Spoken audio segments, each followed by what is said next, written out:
I found it in the floorboards, wrapped in plastic, duct-taped, and covered in dust. It wasn't money. It wasn't drugs. It was a baby monitor, still blinking red. Emily's voice trembles over the 911 call. There's a room in my basement I never knew existed. There's a crib, a camera, and something else. Something's wrong. I think my memories are. The line goes dead. Emily Hartley hadn't meant to come back to Cedar Pines, but grief has a gravity all its own. Her mother's sudden death pulled her home from the life she had carefully constructed in Seattle. A quiet apartment, a librarian job she loved, and no memories of the first 16 years of her life.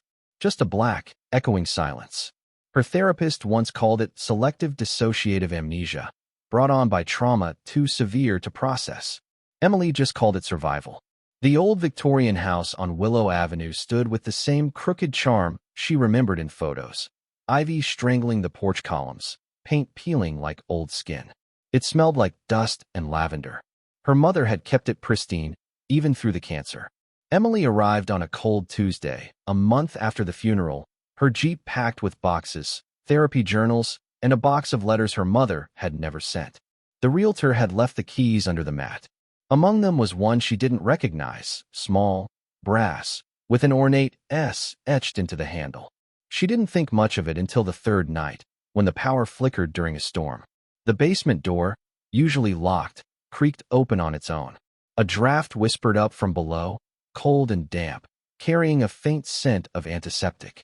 She stood at the top of the stairs, flashlight trembling in her grip. There were no light switches down there. Just concrete steps, mildew-stained walls, and cobwebs like skeletal hands. She descended slowly, every creak of wood beneath her feet making her heart pound harder. The basement was as she remembered it from childhood photos, a laundry machine, rusted tools, her mother's old sewing table. But in the far corner, hidden behind a stack of storage bins, was a panel of wood that didn't match the rest of the wall. She ran her hand across it. It was smooth, newer. The panel was loose. Behind it was a door. The brass key fit perfectly. It wasn't a closet. It was a narrow hallway, claustrophobic, lined with faded wallpaper. And at the end of it, a second room, windowless, silent. Inside was a crib, a rocking chair, a baby monitor. The red light blinked steadily, though there was no sound. Dust coated everything, undisturbed for years. She backed out slowly, nausea swirling in her stomach. Her skin crawled. Something was wrong.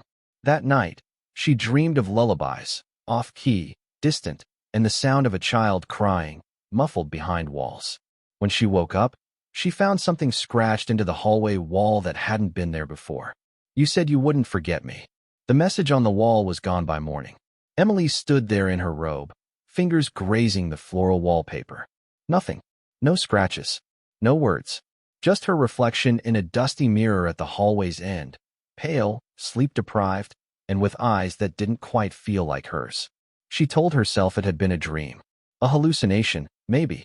Stress-induced, her therapist might say. She hadn't been sleeping well. The grief. The move. The silence of the house pressing against her like a weight. But the baby monitor still blinked red. She unplugged it, wrapped the cord around it, and shoved it in the bottom drawer of her mother's desk. Out of sight. Out of mind.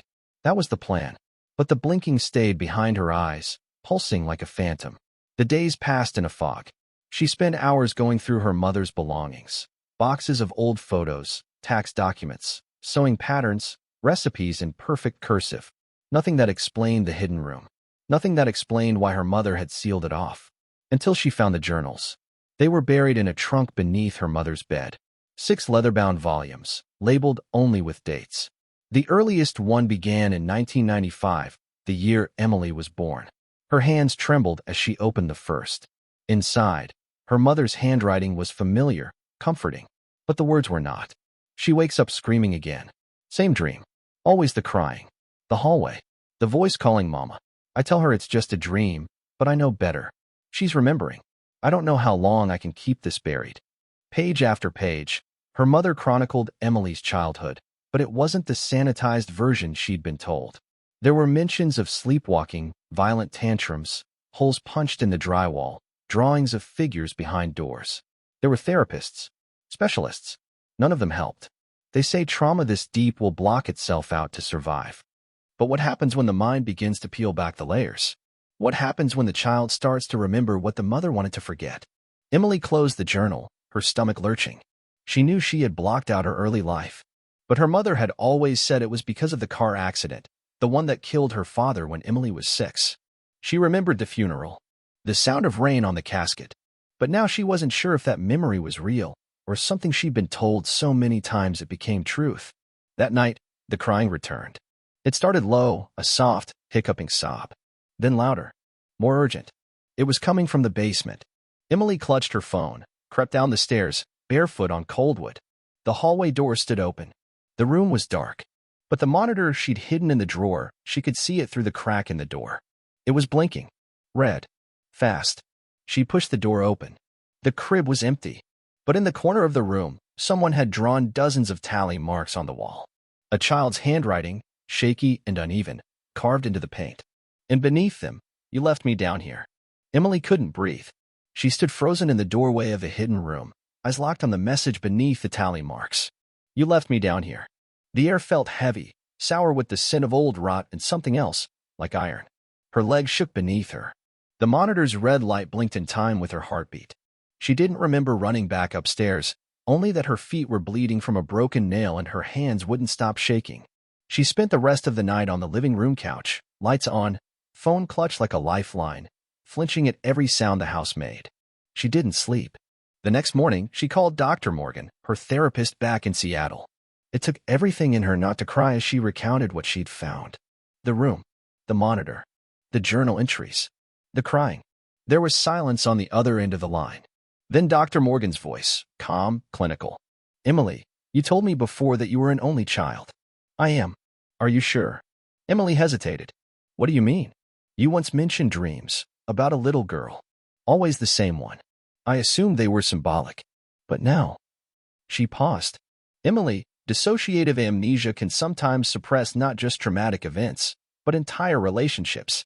Sometimes even family members." The line went quiet as Emily stared out the window, watching wind pull dead leaves from the trees. Later that afternoon, she drove to the Cedar Pines Town Hall. The building hadn't changed since childhood. She didn't remember it, but her legs seemed to know the way. Inside, she requested property records and old census data on her house. The clerk was polite, if a little suspicious. Been a while since anyone asked about that address. Emily braced herself as the clerk brought out the box. Dust-covered, yellowing documents, utility records, insurance forms. And then, an application for a child's birth certificate. Her mother's name was listed. So was a second child, Sarah Hartley, born June 18, 1998, 3 years after Emily. Emily staggered backward. She stared at the paper as if it might vanish if she blinked too hard. But the records continued. Sarah Hartley, admitted to Cedar Pines Memorial Hospital, October 2004. No details listed. No discharge. And then, nothing. No school enrollment. No death certificate. No trace of her after that date. Emily left the town hall in a daze. Her hands wouldn't stop shaking. She sat in her car and tried to remember. Sarah. A sister. A name that felt familiar only in the way old songs do, just out of reach. Back at the house, she couldn't help herself. She returned to the secret room. The tally marks were still there. So was something else. In the crib sat a doll. Porcelain. Eyes cracked. Arms worn down to cloth. Emily didn't remember seeing it before. Tucked under the doll's dress was a photo. It was faded, water-damaged. 2 little girls, one blonde, one brunette, sitting on the porch of the house, holding hands. On the back, in shaky script, Emily and Sarah 2003. Before everything changed. Emily stared at the girl next to her, smiling. Familiar. Then she realized something. The brunette girl, Sarah, had a scar above her eyebrow. A crescent shape. Just like the one Emily saw in the monitor footage that night. The one on the girl's face when she leaned too close to the camera. Emily barely remembered climbing the stairs. The photo still trembled in her hand. The image burned into her brain. 2 girls. Same porch. Same smile. A scar above Sarah's right eye. That scar wasn't a coincidence. She'd seen it, clear as day, on the monitor before she hid it away. The same child, the same face. Alive on tape. And yet, Sarah had disappeared in 2004. No record. No obituary. No explanation. Something happened in this house. She tried calling Dr. Morgan again, straight to voicemail. Her hands were clammy. Her heart jackhammered in her chest. She needed answers, real ones. Not vague therapeutic theories. Not metaphors. She needed someone who knew her mother. Someone who had seen what this house used to be. She remembered a name from one of the journals, Agnes Willoughby, a retired social worker who used to visit the house when Emily was a child. There was a mention of her in the October 2004 entry. Agnes says I'm running out of time. That what I've done might not be reversible. But I had no choice. Emily was changing. Sarah was disappearing. I couldn't lose them both. Emily found Agnes' number through a local directory. It rang 7 times before a frail voice answered. Hello. Hi. This is Emily Hartley. I used to live on Willow Avenue. I think you knew my mother, Catherine? Silence. Then, you're the older one. Emily's stomach dropped. Agnes invited her over the same afternoon. She lived alone now, in a retirement complex off State Route 9. Her apartment was filled with lace doilies, faded photos, and the thick scent of peppermint. But when Emily stepped inside, she felt something shift. Agnes looked her over like someone inspecting a ghost. You really don't remember her? She asked softly, pouring tea with shaking hands. Emily shook her head. Just dreams. Crying. A voice saying my name. Agnes closed her eyes. Your mother wasn't well, Emily. After your father died, she unraveled. She became convinced Sarah wasn't safe around you. Emily flinched. Why? Agnes didn't answer right away. She went to a cabinet and returned with a file, thin, brown, labeled Hartley, home visit reports. Inside were typed notes, photos, drawings. One stuck out, a crayon sketch of 2 stick-figure girls. One had red XS over the eyes. Beneath it, in a child's handwriting, make her stop. Agnes's voice dropped. Sarah started showing signs of trauma. She was terrified of you. Said you came into her room at night and whispered things. That you made her hurt herself. That's not possible. I didn't believe it either. But there was a night. October 21st, 2004. Catherine called me, screaming. Said something terrible had happened. By the time I got there, the basement was sealed and Sarah was gone. Catherine said she'd sent her away, but she never said where. Emily's throat went dry. Her pulse pounded in her ears. She said the only way to protect Sarah was to erase her. Emily stood abruptly, knocking the tea over. I have to go. She drove home fast, heart in her throat, headlights cutting through the encroaching dark. The moment she walked through the front door, she heard it. The monitor. It was no longer blinking. It was speaking. A child's voice, low and ragged. Why did you do it, Emmy? Emily turned toward the basement. The door was wide open. At the top of the stairs, something was waiting. A stuffed rabbit. Moldy, one eye missing. With a tag that read, Property of Sarah H. Emily didn't move. The rabbit sat like a corpse at her feet, its fur matted, a tiny bow hanging limp from its neck. Property of Sarah H. The name hit her harder now. Not a stranger. Not a dream. A sister. The house was silent except for the soft hiss of the monitor. Still on. Still transmitting. But nothing on it moved. No crying. No breathing. Just the steady hum of air, thick, tense, waiting. Emily descended the stairs slowly, every step groaning under her weight. The hallway beyond the panel felt different now. Colder. As if the walls themselves had shifted while she was away. The door to the hidden room was open. Inside, the crib was empty. But the tally marks had doubled. Dozens more. Some etched deep, so hard the plaster had cracked. And something new, finger-painted handprints and red streaks, small and desperate, smeared across the wall like someone had tried to claw their way out. She lifted the monitor, heart pounding. It wasn't recording anymore. It was playing. A loop. The screen flickered to life, grainy black and white footage showing the room, but not as it was now. It was cleaner. Brighter. There were toys on the floor, a baby mobile spinning lazily above the crib. And in the center, a child. A little girl. Pale skin. Dark hair. Big eyes staring directly into the camera. Sarah. Emily watched, frozen, as the girl moved closer, crawling toward the lens until her face filled the screen. Wide-eyed. Bruised. Her lips split. Her voice, faint, static-laced, came through the speaker. She said you'd come back. She said I could go now. Then the screen went dark. Emily dropped the monitor. It shattered on the concrete floor. And behind her, the rocking chair creaked. She spun. The chair moved, slowly, back and forth. Empty. Emily stumbled back, breath shallow, chest tight. She gripped the crib for support. That's when she noticed the loose floorboard beneath it. She dropped to her knees, pried it up with her fingernails. Dust exploded into the air. Underneath, a wooden box. Locked. Familiar brass keyhole. The ornate key. She raced upstairs, dug it from her coat pocket, and unlocked the box with trembling hands. Inside were items wrapped in plastic. A child's dress. A hairbrush with broken teeth. A VHS tape labeled October 2004. A journal, Emily's. Her name etched in the leather cover, not her mother's. She opened it. It was written in her handwriting. Messy. Childish. Page after page. I didn't mean to. She wouldn't stop crying. Mommy said it's not my fault. I didn't want her to go away. Why won't she talk to me now? The last entry was dated 2 days before Sarah disappeared. Mommy says I have to forget. If I remember, the bad thing will come back. But I see her sometimes. In the mirror. Behind me. Watching. Emily dropped the journal. Something inside her cracked. She fell to the floor, sobbing, memories crashing down like thunder, a scream in the night. Blood on the stairs. A voice calling Emmy. Her mother pulling her away. Telling her she was sick. Telling her Sarah had gone to live somewhere better. Telling her. It never happened. But it did. Sarah didn't leave. She never left. And now Emily remembered. The truth was waiting at the bottom of the stairs. The storm rolled in without warning.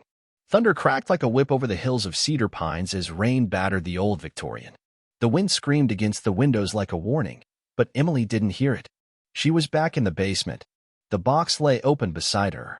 The items inside, Sarah's dress, the journal, the tape, were relics from a life she had spent decades forgetting, suppressing, erasing. Her fingers hovered over the VHS tape. October 2004. She barely remembered the player in the living room closet, a dusty relic her mother never threw away. She plugged it into the TV, her hands trembling so badly she dropped the remote twice. The tape clicked in. The screen flickered. A home video. Static. Then clarity. A birthday party. Sarah's. She was turning 6. A small cake, pink balloons. Sarah smiled shyly at the camera, then turned to Emily, her big sister, and said, "Make a wish with me." Emily felt a hot tear trail down her cheek. Her body remembered before her mind did. The smell of frosting. The soft way Sarah said her name. The tape skipped. New footage. Sarah in the hidden room. Her hair was tangled, her clothes wrinkled. She looked scared, confused. The camera angle was high, a security cam? Sarah rocked back and forth on the floor, clutching her stuffed rabbit. Outside the frame, a voice, a child's, cold and flat. "If you scream again, I'll lock you in the dark." Emily's chest seized. That was her voice. She couldn't breathe.